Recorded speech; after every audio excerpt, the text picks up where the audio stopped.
think I was pretty fond of the experience of the island in Maine, because I had been there 20 years prior, and I had my memory had faded, and it all came back to me as I was traversing the territory. It really surprised me. Things I had completely forgotten all of a sudden became real again. So the physical experience of hiking around the island is small. It's about 3 miles long and a mile and a half across. But there's wooded area there. It drops off in a steep, rocky way like Maine coast does down to the ocean. So I was able to experience that walking through, and some of the things I forgot to mention. As I hiked through the woods, there were fairy houses nestled in the roots of the trees. That's a thing people do on this island. And so that was cool to see that. And I was reminded that those things were there. Completely forgotten that. And there are treacherous areas around there where you can tip over and you're in the ocean if you aren't careful. So I experienced that. Muscle tension happened as I did that. And then seeing the bird watchers. It's a great place for migratory birds to come across. So you have these bird enthusiasts that have no sense of anybody around them. They just have their binoculars up and they will literally trample you if you don't get out of their way. So I saw the bird watchers. That was pretty cool. I was reminded of that. People terrorist. And artist actually on near the water painting. So I saw that. And then there's a nearby island that's about a 10-minute tugboat ride away. I went over, and there is a well-known hermit who lived on the island, who, when he retired from his high-pressure job in New York, bought part of that island and built a lean-to there to live in. It's known as the Hermit of Manana. So I went over to visit him, and he had died, and there was a plaque in his memory, and I didn't remember that he had died. And so I went back and looked it up, and in fact, he had died. So that's verification that I was getting something new, I think, in the experience. And of course, my very favorite thing, dinner there at the inn. I remember it so well, so clearly. It was delicious, and they had actually brought it fresh out of the kitchen, so there was steam rising out of the haddock that I had. So the flavor was all there, and the smells, and yeah. And I did interact a little bit with an artist there who was staffing the gallery, an art gallery there in a barn, and the artists rotate staffing the gallery. And so interacted a little bit, but I didn't get the depth of interaction that I wanted. And that's why I tried to do that in another experience, which didn't go all that well, frankly. But anyway, it was a good multi-sensory experience. The physical exertion was right there. The sounds, the smell of the salt water, the fish, and the impression. It was an uplifting, enriching sense that I got there, the sense of the... Oh, that was Costa Rica. Yeah. I don't know where that monkey came from. I think one lives rent-free in my head, is where that monkey came from. That's how I feel when I'm trying to remote view sometimes. But yeah, I was just walking along a trail. I was going zip lining. That's another thing I like to do. I'm nearly 75 years old, so there's certain things I can't do anymore physically that really bother me. So I do these when I do my travels with XR. And so I was going zip lining because, why not? And on the way there, a monkey comes out of the woods and tries to grab my backpack. I actually had to put it on in front so he wouldn't come at me and try to grab my backpack. So yeah, that was all part of the context there.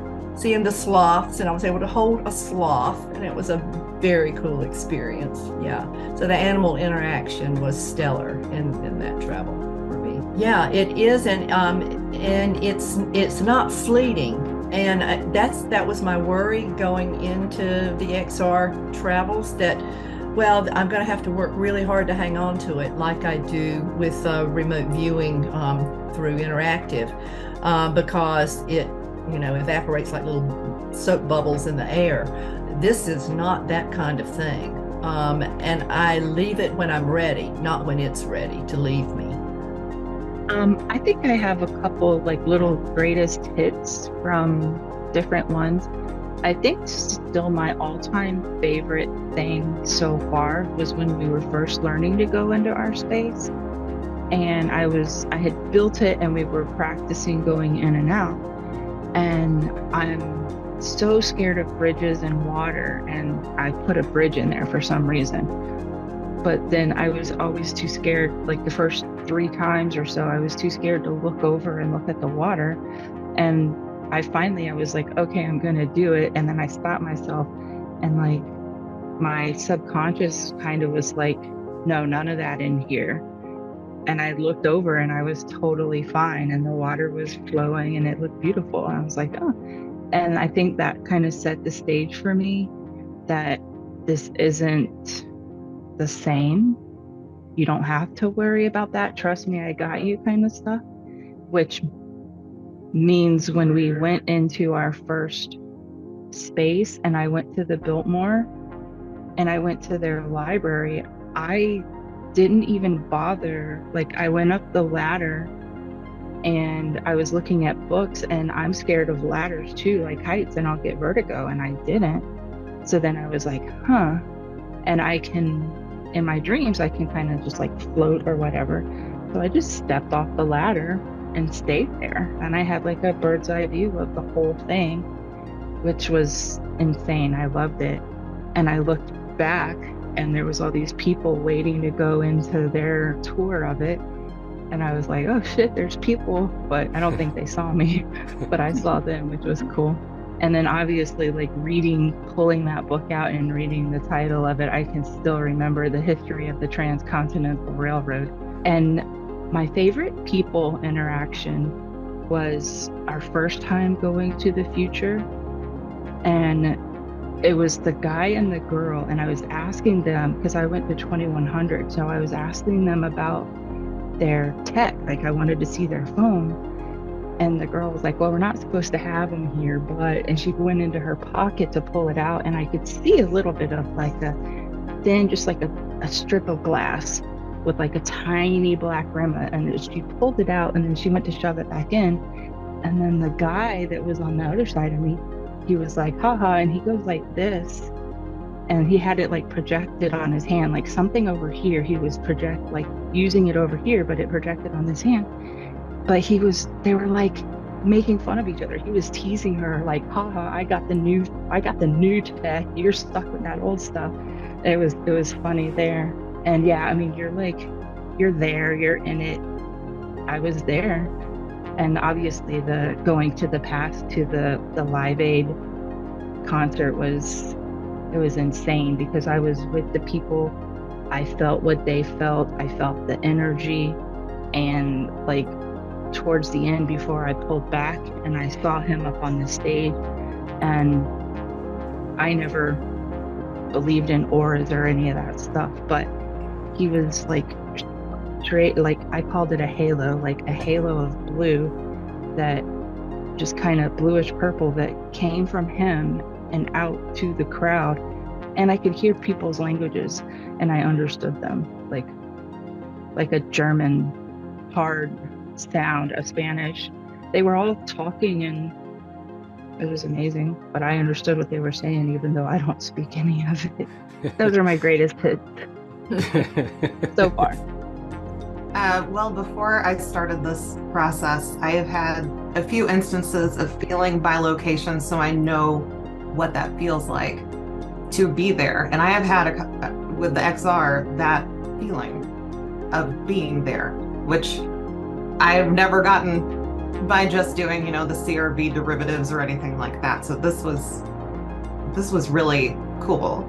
And I think my favorite one, besides petting the horses in a tribe in Mongolia, was going to an ocean expo in Korea and talking to people and trying different languages and feeling it was the feeling of being there and experiencing the colors. And I had a moment where I recalled Rose, and there was food And I said, what is that? It's not Steve. And I said, I sound like Rose. What is this? So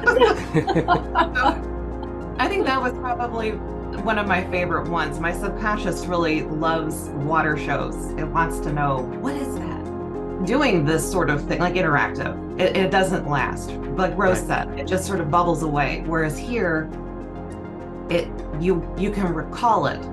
It isn't like an imagination. You can tell the difference between imagination and memory. It's like a memory. And I think that's the coolest part of this. 1 being nothing, and 10 being, I was there. Where would you put yourself right now?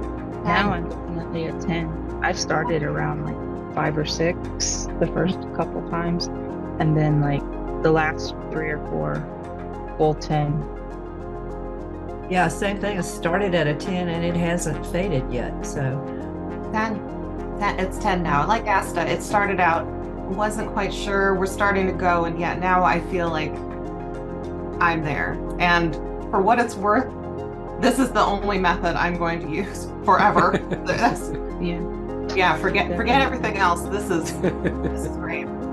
I deleted all of my files off my computer from other stuff. Wow. After our first trip when I went to the Biltmore, I was like, screw all that stuff, and I cleaned out my computer.